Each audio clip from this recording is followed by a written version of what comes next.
अगर आप भी CTET, Bihar DElEd, Bihar BEd, Bihar state, REET, JSSB जैसे किसी भी टेट एग्जाम की तैयारी करते हैं तो यह वीडियो आपके लिए है। जय हिंद दोस्तों। आज हम लोग बात करने वाले हैं हार्वर्ड गार्नर के बहुबुद्धि सिद्धांत के ऊपर। हार्वर्ड गार्नर एक ऐसा टॉपिक जहां से एक नंबर तो फिक्स ही है, यहां से क्वेश्चन आता ही है। कभी कभी तो ये 2 नंबर का भी पूछ लेता है। चाहे आप सीटेट के पेपर 1 की तैयारी कर रहे हो, चाहे आप पेपर 2 की तैयारी कर रहे हो, एक नंबर तो फिक्स ही है। बहुत ही वायरल कंटेंट है, यहाँ से हर बार प्रश्न जो है आता है। तो आइए हम लोग एक एक करके बात करते हैं। यही है हार्वर्ड गार्नर साहब। हार्वर्ड गार्नर कौन थे? सबसे पहले तो ये कि हार्वर्ड गार्नर कौन थे उसको जानते हैं। तो हार्वर्ड गार्नर एक प्रसिद्ध अमेरिकी विकासवादी मनोवैज्ञानिक और Harvard graduate school of education में कॉग्निशन और एजुकेशन के प्रोफेसर हैं। अभी भी हैं, यानी कि डेथ कर गए हैं, अभी भी हैं वहां। उन्होंने 1983 में अपनी प्रतिष्ठित पुस्तक famous of mind the theory of multiple intelligence में बहुबुद्धि सिद्धांत प्रस्तुत किया था। ठीक है, तो सीधे आपसे कोई प्रश्न पूछे कि बताइए मल्टीपल इंटेलिजेंस थ्योरी यानी बहुबुद्धि सिद्धांत किसने दिया था, तो सीधा सटीक आंसर क्या देना है? Harvard Garner. इस सिद्धांत ने बुद्धि की पारंपरिक अवधारणा को चुनौती दी। क्या चुनौती दिया? तो इस जिसके अनुसार बुद्धि को केवल एक सामान्य बुद्धि यानी जी कारक, जी फैक्टर के रूप में मापा जाता था। जैसा कि आईक्यू परीक्षण हम लोग पिछले वीडियो में देखे हुए थे, बुद्धि परीक्षण, तो उसको चुनौती दिया उन्होंने। कहा कि बुद्धि ना तो एक कारक सिद्धांत है, ना द्विकारक यानी जी फैक्टर और एस फैक्टर है, ना ही बहुतत्व सिद्धांत है, बल्कि बुद्धि है क्या? तो बहुबुद्धि सिद्धांत है। यानी गार्डनर के अनुसार बुद्धि कोई एक इकाई नहीं है, बल्कि यह कई स्वतंत्र क्षमताओं का एक समूह है।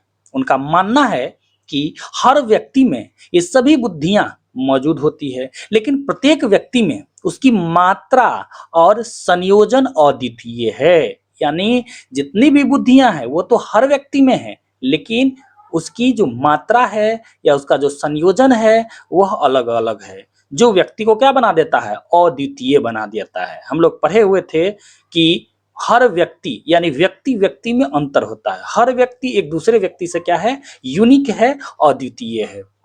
बहुबुद्धि सिद्धांत में हम लोगों ने इससे पिछले वीडियो में हम लोगों ने उसको जाना हुआ था। तो यहाँ हम लोगों ने देखा कि इन्होंने किस प्रकार से बहुबुद्धि सिद्धांत को लेकर आया, और उसमें उन्होंने क्या बताया कि बुद्धि एक इकाई नहीं है, बल्कि क्या है? स्वतंत्र क्षमताओं का एक समूह है। इनके अनुसार इन्होंने शुरुआत में क्या किया कि 7 प्रकार की बुद्धि का प्रस्ताव रखा, जो बाद में बढ़ाकर इन्होंने क्या कर दिया? 8 प्रकार, और फिर बाद में बढ़ाकर उन्होंने 9 प्रकार का कर दिया। लेकिन एनसीईआरटी हार्वर्ड गार्नर के 8 प्रकार के बुद्धि के सिद्धांत की बात करती है। चाहे डीएलएड का कोई बुक हो, चाहे बीएड का कोई बुक हो, चाहे इग्नू का कोई बुक हो, कोई भी टीचर एलिजिबिलिटी से संबंधित कोई बुक हो तो आप देखेंगे उसमें 8 प्रकार के बुद्धि का सिद्धांत है। इसलिए आपसे एग्जाम में अगर पूछा जाए कि हार्वर्ड गार्डनर ने कितने प्रकार के बुद्धि का सिद्धांत दिया था, तो आप 8 बताएंगे, क्योंकि अब तक 8 की ही चर्चा हो रही है। तो क्या 8 प्रकार की बुद्धि थी? आइए 8 प्रकार की बुद्धि और ये 9वां प्रकार भी हम इस वीडियो में चर्चा कर देते हैं, लेकिन आप ध्यान देंगे 8 ही बुद्धि पर।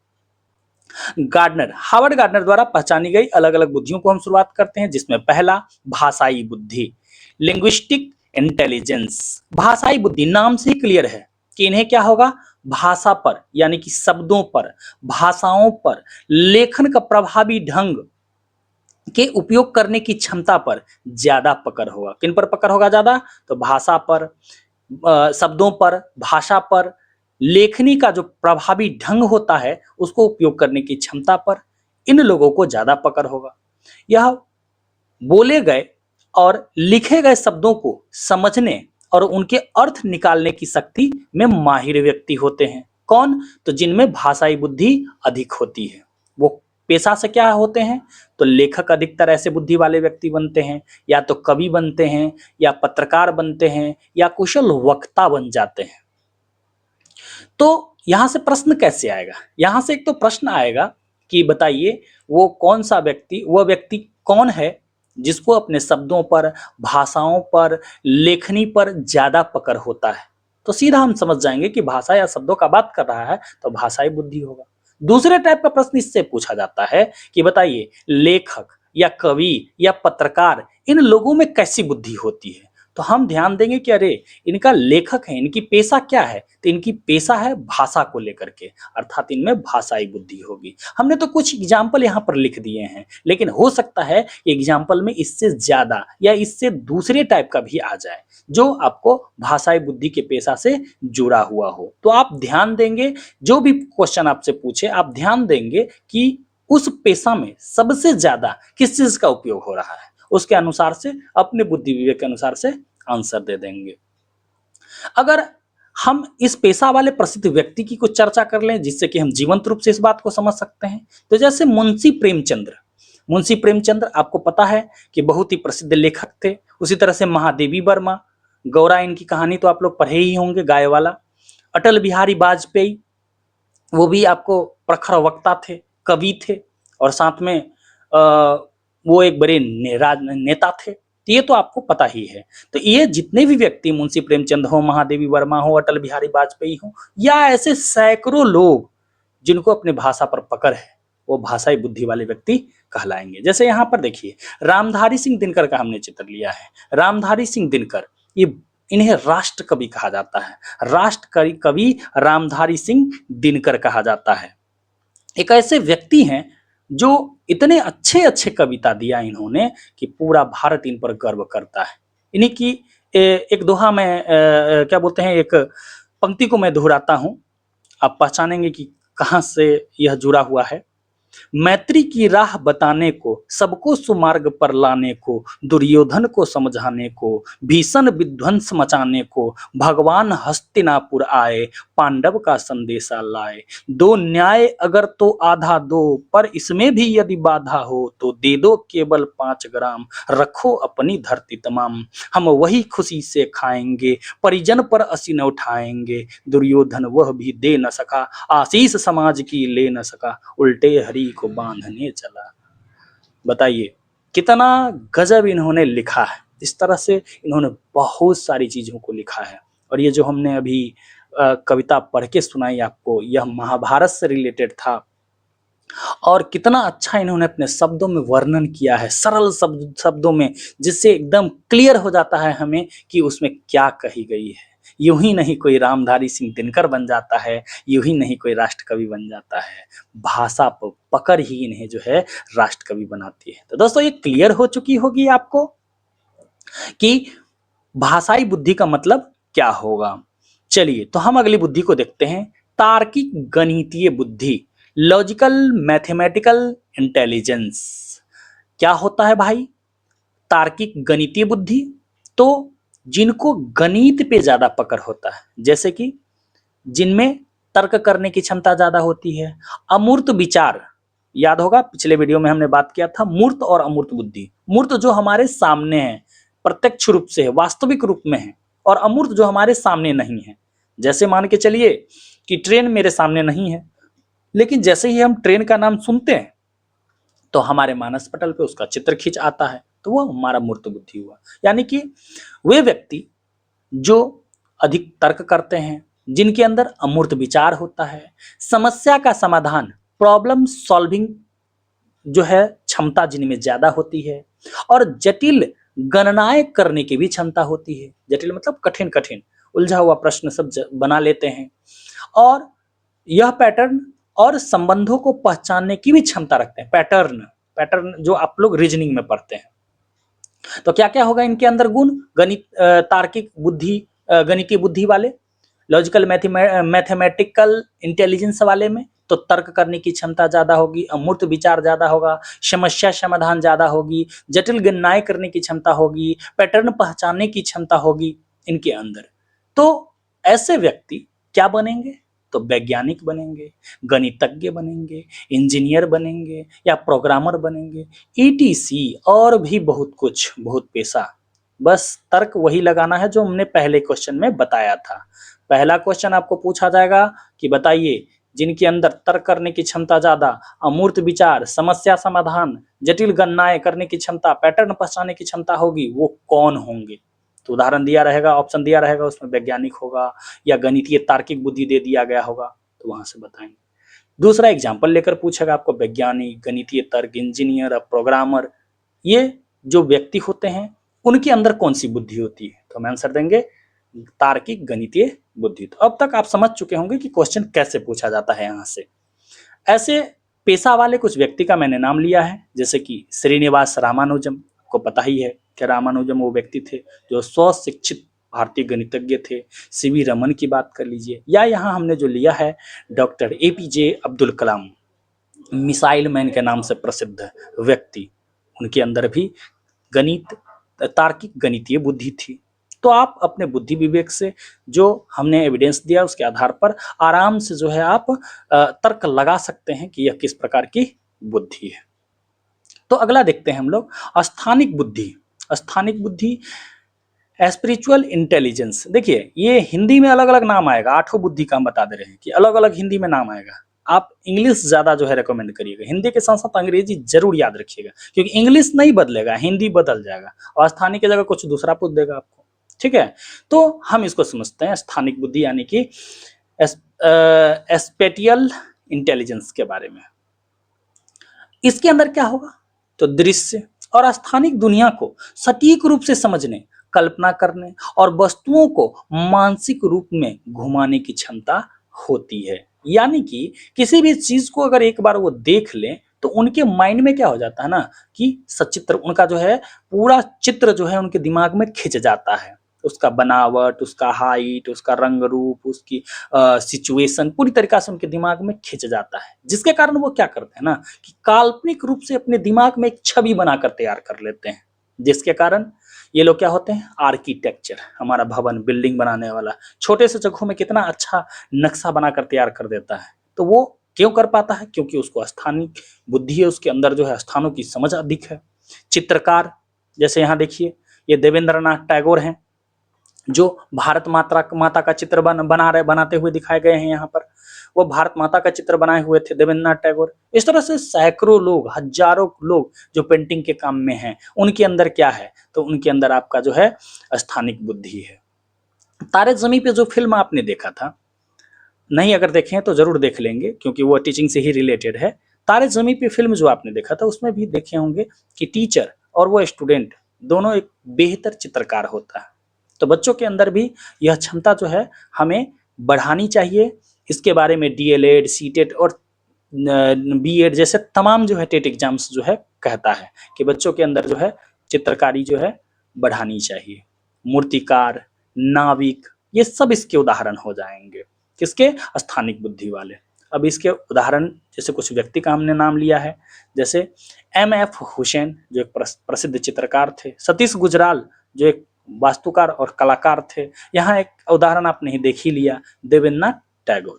तो क्वेश्चन पूछने का पैटर्न पिछले 2 क्वेश्चनों में हमने बताया था, तो उस आधार पर आप समझ ही चुके होंगे कि कैसे यहाँ से प्रश्न पूछा जाएगा। तो हम नेक्स्ट देखते हैं शारीरिक गतिक बुद्धि, बॉडीली काइनेस्टिक इंटेलिजेंस, यानी जिनको अपने शरीर के गतियों पर ज्यादा पकड़ हो वो होंगे शारीरिक गतिक बुद्धि वाले व्यक्ति।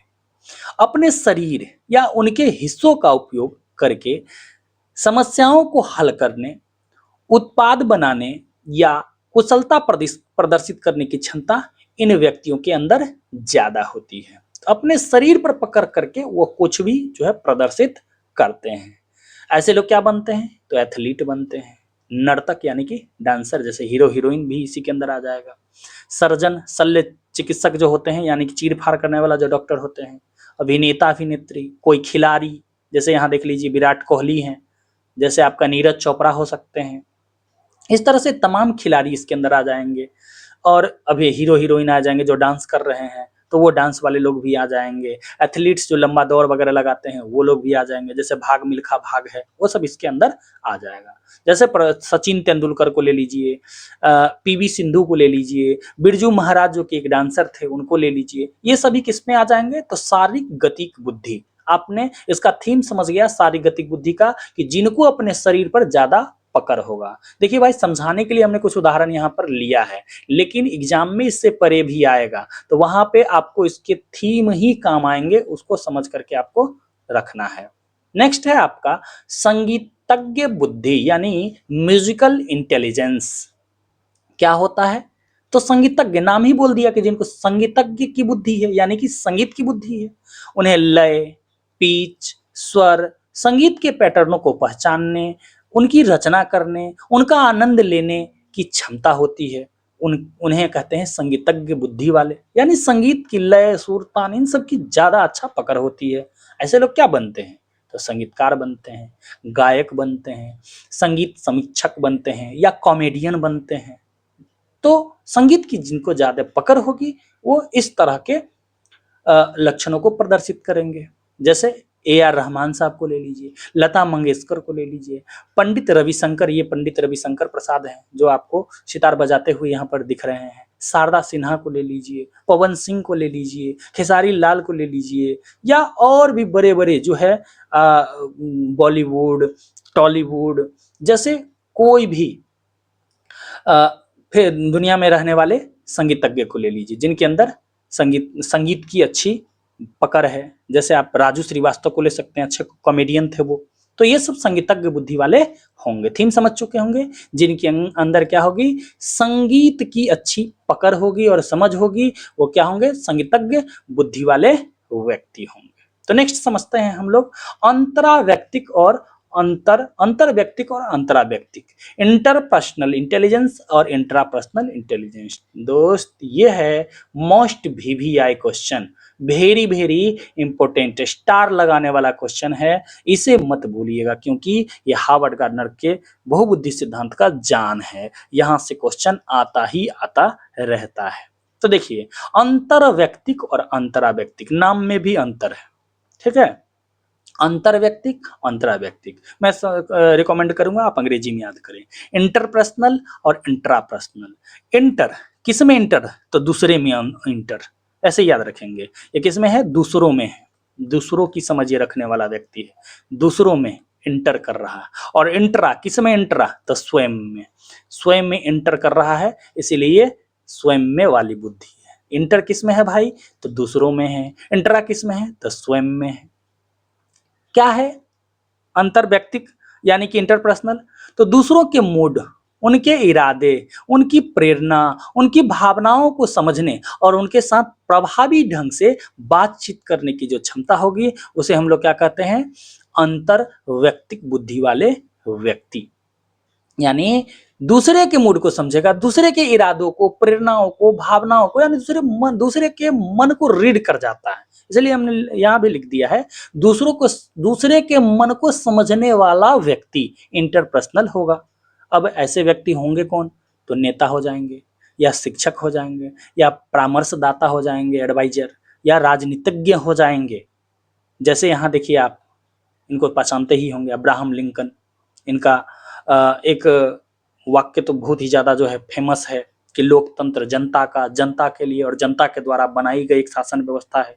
अमेरिका के 16वें नंबर के राष्ट्रपति थे, और इन्होंने अमेरिका से क्या किया था कि दास प्रथा को जो है अंत किया हुआ था, दास प्रथा का उन्मूलन चलाया था, जिसके कारण वहां से दास प्रथा खत्म हुई थी। इन्हें पूरे विश्व में जो है आपको जाना जाता है, विश्व विख्यात व्यक्ति हैं। इनके जीवनी को पढ़कर देखेंगे, बहुत गरीब व्यक्ति थे और बहुत लेवल से आगे ऊपर जो है मेहनत से बढ़े हुए हैं। ये भी बहुत सीखने वाले व्यक्ति हैं, इनके जीवन से बहुत कुछ हम लोग सीख सकते हैं।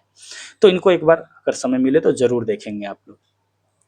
इसी तरह से हमारे महात्मा गांधी को ले लीजिए, मदर टेरेसा को ले लीजिए, या अन्य जितने भी नेता वगैरह हैं, तो वो इसके अंदर आएंगे। चाहे शिक्षक, हम लोग जो शिक्षक हैं वो लोग भी, एडवाइजर, किसी को एडवाइस देने वाले, राजनीतिज्ञ, ये लोग होंगे आपको इंटरपर्सनल, जो दूसरे के मन को रीड कर सकते हैं, पढ़ समझ सकते हैं। बहुत VVI दोस्त, ये बहुत VVI है, यहाँ से प्रश्न आएगा ही आएगा। अच्छा से समझेंगे इस दोनों को, अब हम नेक्स्ट बात कर लेते हैं इंट्रापर्सनल। इंटरपर्सनल बात कर लिए, इंट्रापर्सनल जो स्वयं में है। क्या है इंट्रापर्सनल? तो स्वयं की भावनाओं, लक्ष्यों और प्रेरणाओं को गहराई से समझने और उसका प्रभावी ढंग से प्रबंधन करने की क्षमता वाला व्यक्ति जो होगा वो इंट्रापर्सनल व्यक्ति वाला, बुद्धि वाला व्यक्ति होगा। ये क्या करेगा? स्वयं में अच्छा स्वयं की अच्छा समझ रखेगा, स्वयं की भावना, स्वयं का लक्ष्य, स्वयं की प्रेरणा इत्यादि को बढ़िया से समझता हुआ व्यक्ति रहेगा। पेशा से क्या बनेगा भाई?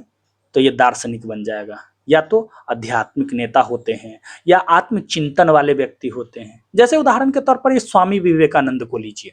स्वामी विवेकानंद का वो स्लोगन तो याद ही होगा आप लोगों को, जो उन्होंने कहा था, उठो, जागो और तब तक प्रयास करो, प्रयत्न करो जब तक कि तुम अपने लक्ष्य की प्राप्ति न कर लो। 1893 में इन्होंने जो है अमेरिका में अमेरिका के शिकागो में जो है आपको भाषण दिया हुआ था, जिसके कारण ये फेमस हुए थे। इनके जन्म दिवस को राष्ट्रीय युवा दिवस के रूप में मनाया जाता है। एक महान व्यक्तित्व हैं स्वामी विवेकानंद, इन्हें भी हमें जानने की, इनके जीवनी को पढ़ने की जरूरत है। अच्छे व्यक्ति हैं। और ये किसके उदाहरण हैं? तो इंटरपर्सनल के उदाहरण हैं, इंट्रापर्सनल के उदाहरण हैं। क्यों? क्योंकि इन्होंने अपने आप को समझा, अपने बारे में ये खुद खुद को, अपने आप को ये रीड किए और ये दुनिया के पटल पर छा गए। आज पूरे विश्व में विख्यात हैं व्यक्ति ये। जैसे जे कृष्णमूर्ति को ले लीजिए या अन्य व्यक्तियों को इससे जुड़े हुए। तो थीम के आधार पर ही ये पूरा बहुबुद्धि का सिद्धांत बनेगा, ये हम शुरुआत से ही बताते आ रहे हैं। इंटरपर्सनल, इंट्रापर्सनल दोनों समझ चुके हैं। इंटरपर्सनल दूसरों में और इंट्रापर्सनल स्वयं में। चलिए हम 8वीं बुद्धि का बात करते हैं। ये 7 तक तो उन्होंने पहले बात किया था और 8वां बुद्धि यही है, प्राकृतिक बुद्धि, जिसको बाद में उन्होंने जोड़ा। नेचुरलिस्टिक इंटेलिजेंस, इसके आधार पर क्या होता है, यानी कि कैसी बुद्धि होती है इनके अंदर? तो प्रकृति के प्रति संवेदनशीलता, पर्यावरण के पैटर्न को पहचानने, पौधों तथा जानवरों को वर्गीकृत करने की क्षमता इनके अंदर होती है। यानी कि पर्यावरण की अच्छी समझ रखते हैं, उनकी संवेदनशीलता, उनके पैटर्न, जीव जंतु, पेड़ पौधे, जानवर इत्यादि की अच्छी समझ रखते हैं ये व्यक्ति। इसीलिए इनके अंदर क्या होती है? तो प्राकृतिक बुद्धि वाली प्राकृतिक बुद्धि होती है। ऐसे लोग क्या बनते हैं? तो ऐसे लोग जीव विज्ञानी बनते हैं, या वनस्पति विज्ञानी बनते हैं, या किसान बन जाते हैं, या तो माली बन जाते हैं। ठीक, जैसे कि सलीम अली पक्षी विज्ञान से जुड़े हुए थे। सलीम अली काफी फेमस व्यक्तित्व है, जान ही रहे हैं, तो प्रकृति बुद्धि से जुड़े हुए हैं। एम.एस. स्वामीनाथन को ले लीजिए, कृषि वैज्ञानिक, जो आपको हरित क्रांति लाने वाले, भारत में हरित क्रांति के जनक हैं आपको एम.एस. स्वामीनाथन। आप जानते ही हैं किस तरह से गेहूं के उत्पादन को इन्होंने बढ़ाया। अब नौवां जो इन्होंने जोड़ दिया, जो कि अक्सर एग्जामों में नहीं पूछा जाता, लेकिन नौवां ये वाला बुद्धि है, अस्तित्ववादी बुद्धि। अस्तित्ववादी बुद्धि, एक्सटेंशियल इंटेलिजेंस। इसके अनुसार जीवन, मृत्यु और ब्रह्मांड के अर्थ जैसे गहरे दार्शनिक अस्तित्वगत सवालों पर चिंतन करने की क्षमता इन लोगों में होती है। ठीक है, तो ये जीवन और मृत्यु का रहस्य जानते हैं, ब्रह्मांड के अर्थ जानते हैं, वो गहरे दार्शनिक अस्तित्वगत सवाल पर चिंतन करते रहते हैं कि मैं कौन हूँ, मैं क्या हूँ, मैं इस धरती पर क्यों आया हूँ, धरती पर मनुष्य क्यों आता है, उसका क्या लक्ष्य होता है, उसकी जीवन का क्या उद्देश्य होता है, इत्यादि बहुत सारी बातें इन लोगों के मन में चलती रहती है। ये लोग पेशे से क्या बन जाते हैं? तो दार्शनिक या धार्मिक नेता या धर्मगुरु। जैसे महात्मा बुद्ध को, गौतम बुद्ध जी ने महात्मा बुद्ध भी कहा जाता है, तो गौतम बुद्ध को ले लीजिए, ये गौतम बुद्ध हो गए, जिन्होंने पूरे विश्व में जो है आपको शांति का जो है पाठ पढ़ाया। पूरे विश्व में ये फेमस हैं महात्मा बुद्ध।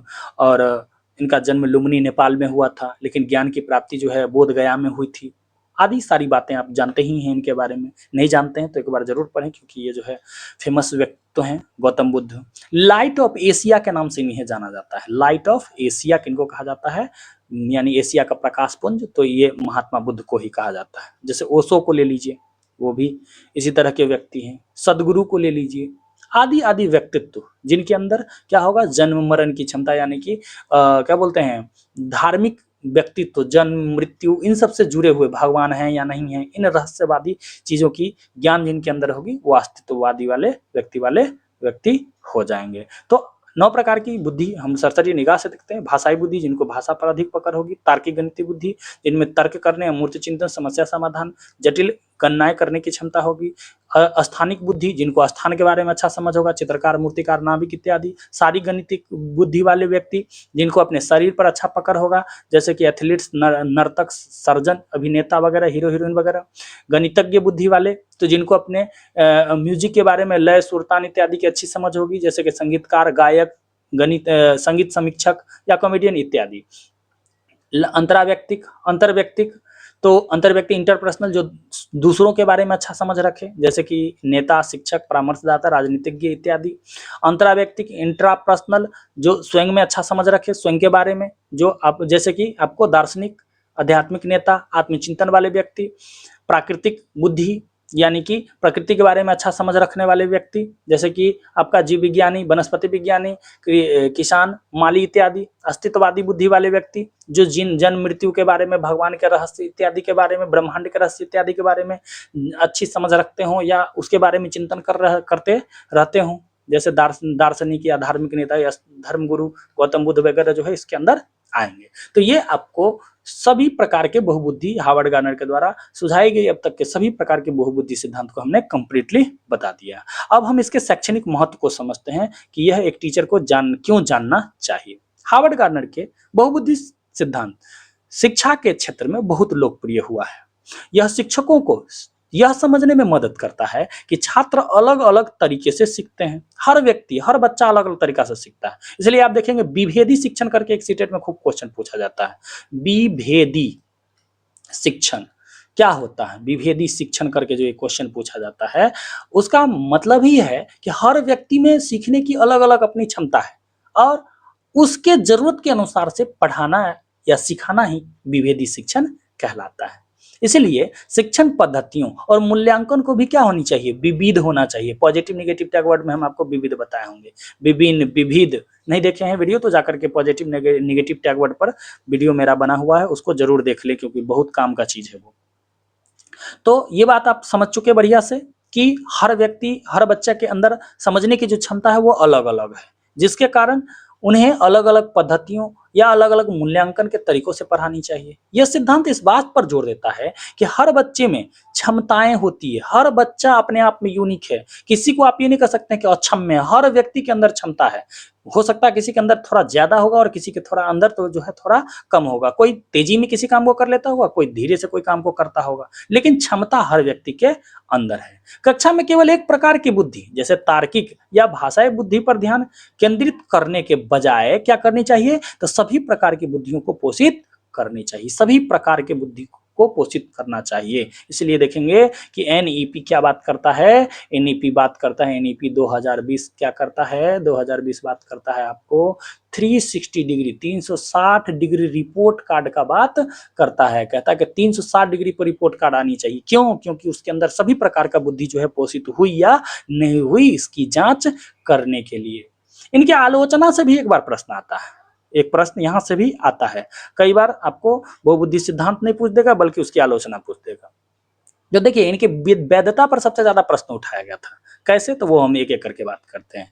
जैसे पहला है मापन का भाव। बहुत सारे मनोवैज्ञानिकों ने माना कि मापन का भाव यानी कि इन बुद्धियों को, यानी जितने इन्होंने बहुबुद्धि सिद्धांत को बनाया, उन बुद्धियों को मापने के लिए कोई मानकीकृत यानी स्टैंडर्डाइज्ड टेस्ट उपलब्ध नहीं है। ठीक है, यानी कि किसी के अंदर कौन सी बुद्धि है या नहीं है उसको कैसे हम एग्जैक्ट माप सकें, उसके मापने का अभाव है। इसलिए हम नहीं कह सकते हैं कि किसी के अंदर भाषाई बुद्धि ज्यादा है या किसी के अंदर गणितज्ञ बुद्धि ज्यादा है। हो सकता है, बहुत सारे लोगों ने ये बात माना है। क्यों माना है भाई? तो इसमें कहा गया है जी कारक, जी फैक्टर की उपेक्षा की गई है। जी फैक्टर की यानी यह सामान्य बुद्धि यानी जी फैक्टर के वैज्ञानिक रूप के स्वीकृत कारकों को नजरअंदाज करता है। कैसे? तो देखिए, जो मान के चलिए कि हमने मान लिया कि भाषाई बुद्धि वाले व्यक्ति जिनके अंदर भाषा का ज्यादा जो है पकड़ है, भाषाई बुद्धि वाले व्यक्ति हैं, भाषा का ज़्यादा पकड़ है, ठीक है। जैसे हमने किनका उदाहरण लिया हुआ था, रामधारी सिंह दिनकर का। तो मानते हैं कि रामधारी सिंह दिनकर के अंदर भाषाई बुद्धि ज़्यादा है, लेकिन क्या उनके अंदर सामान्य बुद्धि नहीं होगी? खाने की, उठने की, बैठने की, चलने की, लोगों से बात करने की, या थोड़ी बहुत तो गणितज्ञ बुद्धि होगी, थोड़ी बहुत जो है संगीतज्ञ बुद्धि भी होगी, थोड़ा थोड़ा तो सब बुद्धि होगा ना। इसलिए एक व्यक्ति के अंदर जी फैक्टर और एस फैक्टर दोनों होता है। जी फैक्टर जो जनरल फैक्टर है, और एस फैक्टर कोई कोई चीज विशिष्ट होता है। तो बहुत सारे मनोवैज्ञानिकों का मानना है कि ये जो अलग अलग बुद्धि आप कह रहे हैं वो एक एस फैक्टर है, ठीक है। तो यहाँ भी एक विवाद खड़ा कर देता है लोग कि भाई आप जो है जी फैक्टर का उपेक्षा करते हैं, ये नहीं मानते कि जी फैक्टर लोगों के अंदर है, ठीक है। अब जो कुछ भी हो, लेकिन ये आपका जो है उपेक्षा है। कौशल या प्रतिभा की भी आलोचना की गई है। आलोचक तर्क देते हैं कि हार्वर्ड गार्डनर ने जिन्हें बुद्धि कहा है वो वास्तव में केवल विशिष्ट बुद्धि या प्रतिभा, अभी हमने बताया ना स्पेशल बुद्धि है, यानी कि जनरल बुद्धि और स्पेशल बुद्धि का तर्क लोग देते हैं।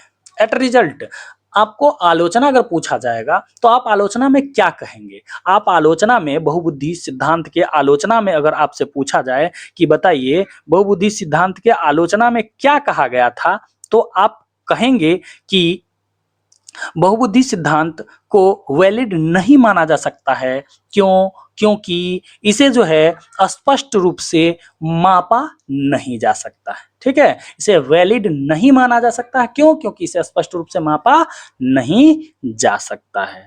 तो क्यों नहीं मापा जा सकता, ये हम यहाँ पे बता दिए। तो ये भी बहुत भिविया, यहाँ से एक प्रश्न बनता ही बनता है।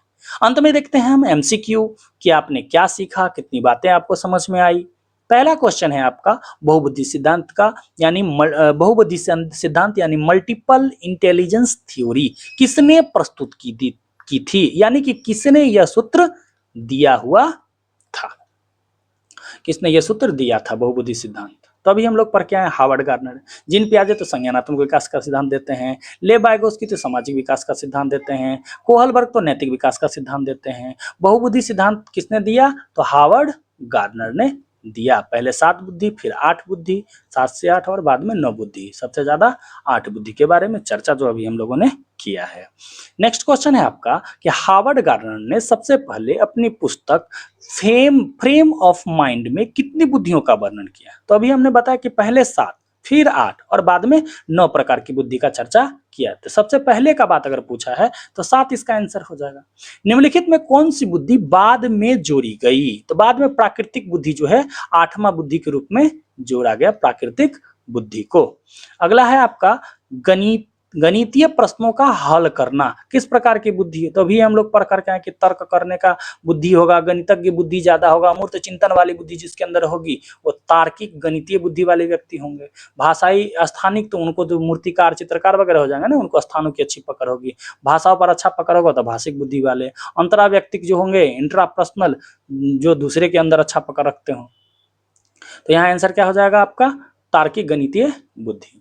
नेक्स्ट है आपका संगीत सुनना और वाद्य यंत्र बजाना किस बुद्धि से जुड़ा हुआ है? तो ये संगीतज्ञ बुद्धि से हो जाएगा ना। संगीत की अच्छा पकड़ होगा, लय सुर तान इन सब के बारे में, तो संगीतज्ञ बुद्धि हो जाएगा। क्लियर है। टीम वर्क करना और समूह में कार्य करना ये कौन कर सकता है बताइए? अंतरा व्यक्तिक वाले, स्थानिक बुद्धि वाले, पारस्परिक बुद्धि वाले या प्राकृतिक बुद्धि वाले? हमने शुरू में ही बताया था कि देखिए भाई अंग्रेजी में नाम आ जाएगा।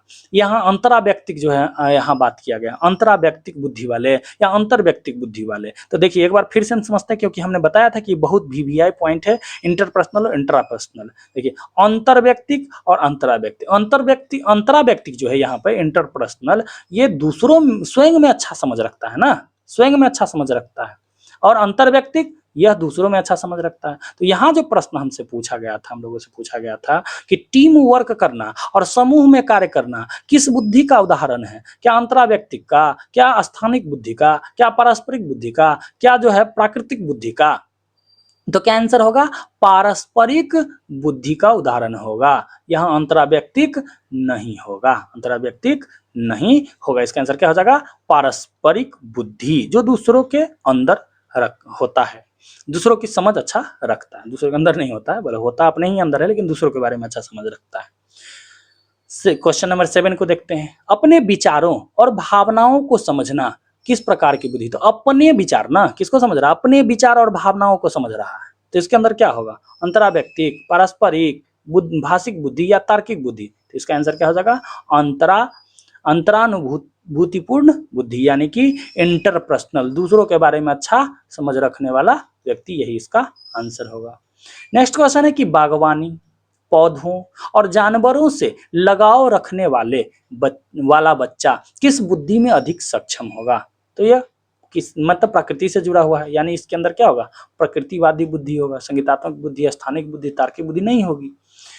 नेक्स्ट और इस वीडियो का लास्ट क्वेश्चन कि चित्रकला और डिजाइनिंग किस बुद्धि का उदाहरण है। चित्रकला और डिजाइनिंग किस बुद्धि का उदाहरण है भाई, क्या यह संगीतात्मक बुद्धि है, क्या यह तार्किक गणितीय बुद्धि है, क्या स्थानिक बुद्धि है, क्या शारीरिक गतिज बुद्धि है। तो अभी हम लोग पढ़ कर के आए कि जिनके अंदर चित्रकला, डिजाइनिंग, इन सब की बुद्धि होती है तो वो आर्किटेक्चर बनते हैं, वो जो है आपको क्या बोलते हैं, चित्रकार बनते हैं, मूर्तिकार बनते हैं। तो इन सब के अंदर कौन सी बुद्धि होती है, तो स्थानिक बुद्धि होती है। तो अब तक वीडियो बहुत अच्छा लगा होगा आपको, चैनल को लाइक, सब्सक्राइब और शेयर जरूर कर दें। वीडियो कैसा लगता है प्यारा सा कमेंट हमारे लिए छोड़ें। मिलते हैं नए वीडियो में, तब तक के लिए थैंक यू।